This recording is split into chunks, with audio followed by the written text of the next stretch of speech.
قاطع طلبة كلية طب الأسنان بالمنستير اليوم امتحانات السداسي الأول مساندة لإضراب الأطباء المقيمين الداخليين، وذلك رفضا لوجوبية القانون الملزم للأطباء على العمل لمدة 3 سنوات في الهياكل الصحية العمومية في المناطق الداخلية.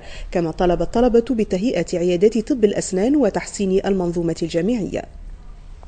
الطابع الإجباري للقانون الذي يوجب الأطباء على العمل 3 سنوات بالوظيفة العمومية دفع بطلبة كلية طب الأسنان بالمنستير إلى مقاطعة امتحانات السداسي الأول وتنفيذ إضراب مساندة لإضراب الأطباء المقيمين والداخليين.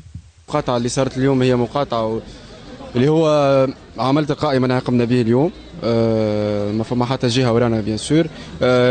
نعلن اليوم على رفضنا تام وكلي للقانون عدد 38/2013 اللي في ظاهره معناها يصلح المنظومة الصحية، ولكن في الداخل هي جست حلول سريعة. المحتجون أجمعوا على أن رفضهم للقانون مأتاه رفضهم للصيغة الوجوبية وليس رفضا للعمل بالمناطق الداخلية حسب ما روج له البعض.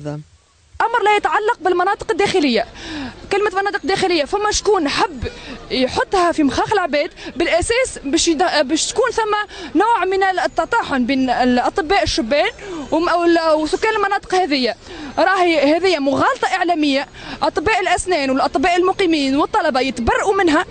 تهيئة عيادات طب الأسنان وتحديثها عوض قانون مسقط دون استشارة أهل الاختصاص، ذلك ما طلب به المضربون. كل السبيطارات احنا المصحه نتاع كليه طب الاسنان هي بيدها ناقصه المعدات اللازمه، هي بيدها ناقصه المواد الاساسيه، هي بيدها ناقصه الميزانيه. هما تو قاعدين عاملين ميزانيه بانسوم ولا بمجموع كبير يتجاوز 14 مليار الا باش يخلصوا للطباء هذوما يصلحوا بهم قبل، خاطر الطبيب اللي باش يمشي باش يعدي راهو ما يلقى حتى شيء. وقال الوزير بيدو قال اكتفي بالنصيحه. نستغربوا من الوزير كيفاش معناها توا معناها ملي استلم مقاليد الوزاره نتاع الصحه ما عمل حتى زياره ميدانيه، لا الكلينيك دونتير، لا مستشفى فاطمه بورقيبه بار اكزومبل في مستير، لا فاكولتي ميديسين مستير، لا فاكولتي فارماسي.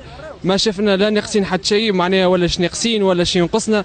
معناها بعد يلزم علينا قانون هكاكا، عمره ما ناخذوا قانون من غير ما نشاوروا اهل الاختصاص. اضراب استهل به طلبة كلية الأسنان السنة الجديدة اللي يتواصل إلى غاية 7 جانفي، تصعيد يريدون منه تحسين المنظومة الصحية والجامعية وفق أسس سليمة.